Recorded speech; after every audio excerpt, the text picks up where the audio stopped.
안녕하세요. 불독서입니다. 새로운 한 주가 시작되었습니다. 오늘 여러분들께 이재명 대통령님의 책 읽어드리도록 하겠습니다. 오늘도 유튜브를 보니까 이재명 대통령님께서 굉장히 열심히 일을 하시네요. 대단하십니다. 모두가 활짝 웃을 수 있는 나라. 단 하나의 기준은 오로지 국민뿐. 2016년은 어둠의 해이자 천만 촛불이 그 어둠을 몰아낸 해이기도 하다. 그리고 새롭게 밝은 2017년을 맞이하면서 나는 마음속으로 웃는 한 해가 되기를 꿈꾼다. 대다수의 서민들이 웃고 싶어도 웃을 수 없는 삶을 살아가고 있기에 더더욱 웃음이 간절해진다. 지치고 굳은 얼굴을 볼 때마다 나는 생뚱맞게 맹자, 의성설을 떠올리곤 한다. 모든 사람은 맑고 선하게 태어나지만 사회에 적응해 갈수록 어릴 때의 해맑은 웃음을 잃게 된다는 그 말을 결국 인정해야만 하는가? 국민 모두가 활짝 웃을 수 있는 나라를 만든다는 것이 이토록 힘든 일인가? 물론 어떤 사회적 환경 속에서도 본성을 잃지 않고 늘 환하게 미소 짓는 사람들이 있다. 어느 글에선가 돌을 닦아 높은 경지에 이른 한 선사의 이야기를 접한 적이 있다. 그는 자신이 하는 모든 일들이 새롭고 신기해서 늘 감탄사를 연발한다. 오, 놀라운 지구. 내가 장작을 패고 있네. 내가 샘물을 깃고 있네. 선사에게는 이 모든 일이 신비로워서 매 순간 즐겁고 그 자체로 즐겁다. 행복한 마음이 졸로 샘솟는 것이다. 우리 곁에 잠시 머물렀던 몇몇 종교인들도 그랬다. 김수환 추기경의 선한 미소, 성철 스님의 편안한 웃음을 떠올리면 나도 모르게 절로 입꼬리가 올라간다. 하지만 나 같은 범인이 그리 경지에 이르기란 요원한 일이다. 세속의 모든 욕망을 초월하여 끝없이 마음을 수행해야 할 텐데 그게 가능하기나 할까? 내가 원하는 것은 국민 모두가 최소한 1년의 절반 정도는 웃을 수 있는 그런 나라를 만드는 것이다. 그런 나라의 대통령은 어떤 사람일까? 국민을 웃게 만드는 대통령은 과연 어떤 인물일까? 분명한 것은 지난 10년간 이명박, 박근혜 두 대통령이 국민들의 얼굴에서 차례차례 미소를 빼앗아갔다는 사실이다. 입에 올리기조차 싫은 박근혜, 최순실 게이트만으로도 국민들은 지칠 대로 지쳤다. 국민들은 저런 사람을 대통령에 앉혀놨다니라며 분노를 금치 못하고 있다. 그런데 미국의 사드 배치 여파로 중국과 불편한 관계가 지속되고 부산 일본 영사관 앞에 소녀상 철거 문제로 일본의 압박이 거세지는 등 외교의 불안마저 가중되고 있다. 미국 대통령에 당선된 트럼프는 한미 자유무역협정으로 미국 내 일자리 10만 개가 사라졌다며 재협상을 요구할 태세여서 기업인들을 잔뜩 긴장시키고 있다. 게다가 수출까지 저조 현상을 보이면서 경제 불안 또는 마음을 놓을 수 없다. 어디 그뿐인가?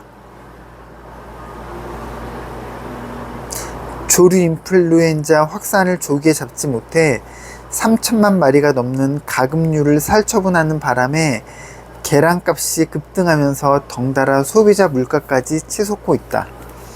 이러한 총체적인 불안 속에서 국민들은 일그러진 얼굴을 좀처럼 펼 수가 없다. 그런 얼굴에서 어떻게 웃음을 기대한단 말인가. 나라를 이 지경으로 만들어 놓고도 여전히 거짓말로 발뺌을 하려는 박근혜 대통령을 보면서 나는 핀란드의 타르야 할로넨 대통령이 떠오른다. 2000년부터 2012년까지 12년 동안 핀란드를 이끌어갔던 그녀는 박근혜 대통령과 마찬가지로 핀란드 최초의 여성 대통령이었다. 그러나 국민들의 평가는 대한민국과 정반대였다. 임기 1년을 남기고 지지율이 4%대로 떨어져 대한민국 대통령 가운데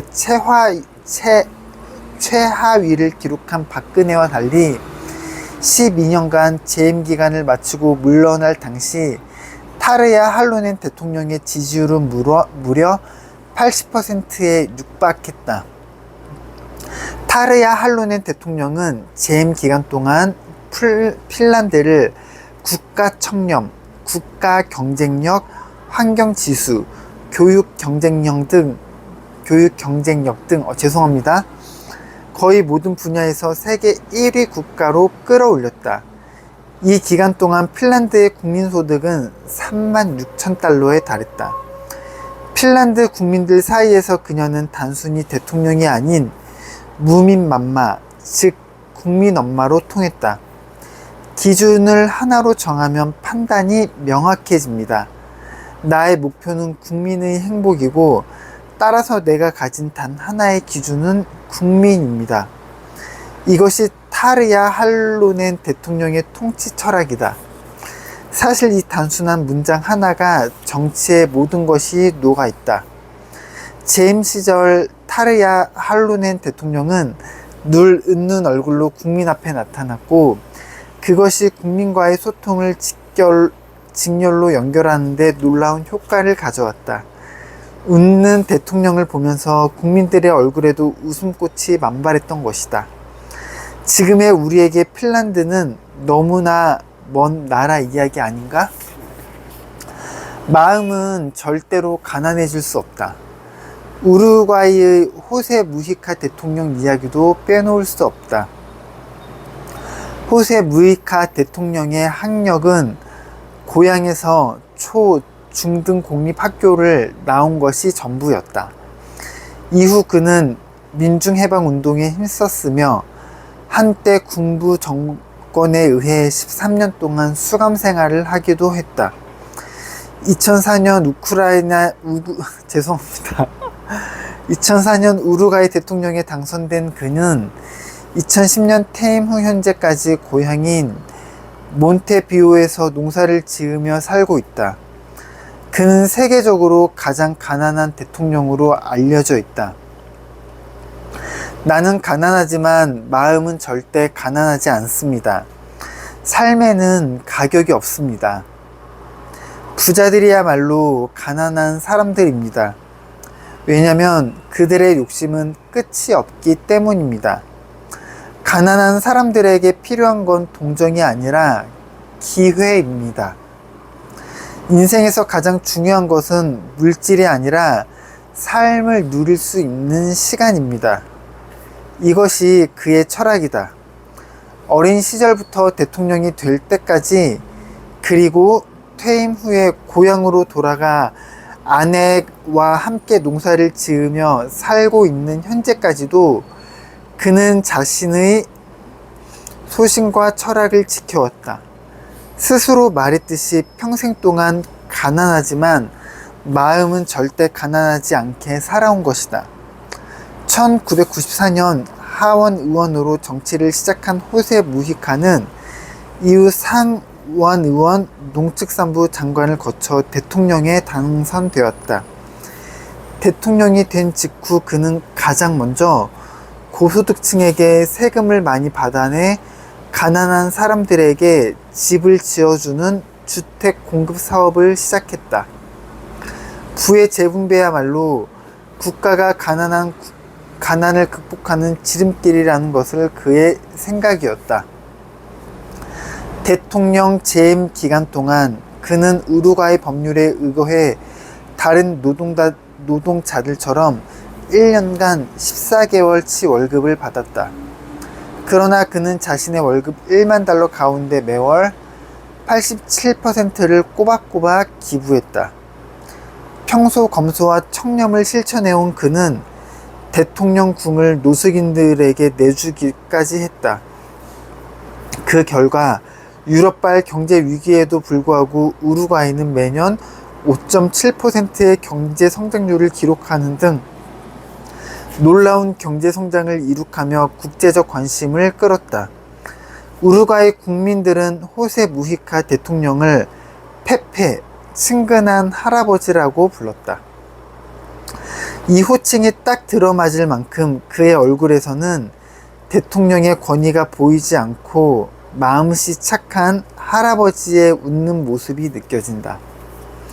불평등의 구조적인 원인을 수정해야만 빈곤층의 문제를 근본적으로 해결할 수 있습니다. 그렇게 하지 않는다면 결국 세상의 어떤 문제도 해답을 찾지 못할 것입니다. 불평등은 사회 악의 근원이기 때문입니다. 호세 무히카 대통령은 이처럼 소득과 부의 재분배를 강조하면서 모두가 더불어 잘 사는 사회의 추진력이 거기에 있다고 강조했다. 그는 또 리우 플러스 20 정상회담에 이렇게 말하기도 했다. 우리는 단순히 지금처럼 세상을 개발하기 위해 온 것이 아닙니다. 우리는 행복해지기 위해 이 세상에 왔습니다. 인생은 짧고 곧 지나가기 마련입니다. 근본적으로 그 어떤 값진 보물도 생명보다 귀하지 않다는 것입니다. 정의의 빗자루로 대한민국을 청소하자. 얼굴에 때 묻지 않는 순수한 미소로 가득한 사람은 얼마나 아름다운가. 그런 사람은 가진 것이 많지 않더라도 스스로 가난하다고 여기지 않는다. 마음이 부자이기 때문이다. 우루과이의 세상에서 가장 가난한 대통령 호세 무히카와 핀란드의 여성 대통령 타르야 할로넨, 이 두 사람에게는 공통점이 있다. 둘 다 정치에 관한 확고한 철학을 가지고 있다는 점이다. 대통령은 국민의 행복을 위해 봉사하는 사람이라는 사실을 두 사람은 잘 알고 있었다. 두 사람의 얼굴에 늘 미소가 흐른 것은 국민 모두에게 행복을 전파하려는 진심에서 비롯된 것이다. 웃음은 물결처럼 다른 사람들에게 전파되는 속성이 있다. 그래서 대통령의 진심 어린 웃음이 국민들의 얼굴로 번져나가는 것이다. 한 사람이 쓸고 간 자리에 10사람이 웃고 온다. 어린 시절 교실벽에는 이런 표어가 붙어 있었다. 어쩌면 이 시대에 가장 필요한 말이 아닐까? 대한민국의 정치는 부패했고 사회는 불균형과 불평등으로 얼룩져 있다. 이런 정치, 이런 사회적 불합리를 빗자루로 청소하듯 깨끗이 쓸어버려야만 우울한 국민들의 얼굴에 비로소 미소가 번질 것이다. 나는 그 청소를 하기 위해 빗자루를 들고 싶다. 머슴이 빗자루를 드는 것은 당연한 일이다. 내가 쓸고 간 자리에 국민들이 웃으며 걸어온다면 그것으로 나는 행복할 수 있을 것이다. 예로부터 우리 민족은 신명이란 것이 있어 누군가 흥을 돋워주면 저절로 어깨춤이 나온다고 했다. 마당이 기울어졌어도 춤은 바로 추라는 말이 있듯이 대한민국 사람은 신명이 나면 장소와 때를 가리지 않고 너와 내가 한 마음으로 어깨 동무를 하고 흥겹게 춤을 춘다. 대한민국의 K-팝이 전 세계에 알려져 인기를 끌고 있다. 우리 민족의 유전자인 흥과 신명을 전 세계 사람들도 알아주기 시작했다는 증거다. 이제부터라도 정말 신명나는 세상을 만들어 가야 할 때다. 뚜레페처럼 깽가리와 북을 들고 장구를 치고 상모를 돌리고 흥을 돋우어 국민 모두가 신명나는 어깨춤을 출 수 있는 날이 오기를 간절히 바란다. K-팝이 아니어도 정치만으로도 국민들이 자부심을 더 가질 수 있는 대한민국을 소망한다. 다른 나라 대통령들의 일대기까지 읽어보셨나요? 모두가 활짝 웃을 수 있는 나라. 일반인들은 여태까지 생각을 한 번도 못 해봤을 것 같습니다. 대한민국을 함께 웃을 수 있는 나라를 만들겠다는 생각을 역대 대통령들은 한 번쯤은 했을까요? 잘 안 했을 것 같습니다. 단 하나의 기준은 오로지 국민뿐. 어떻게 이런 생각을 할 수 있을까요? 대단합니다. 어떻게 이럴 수가 있죠? 네, 오늘도 좋은 하루 보내시고요. 저는 내일 더 좋은 영상으로 인사드리겠습니다. 끝까지 시청해 주셔서 감사합니다.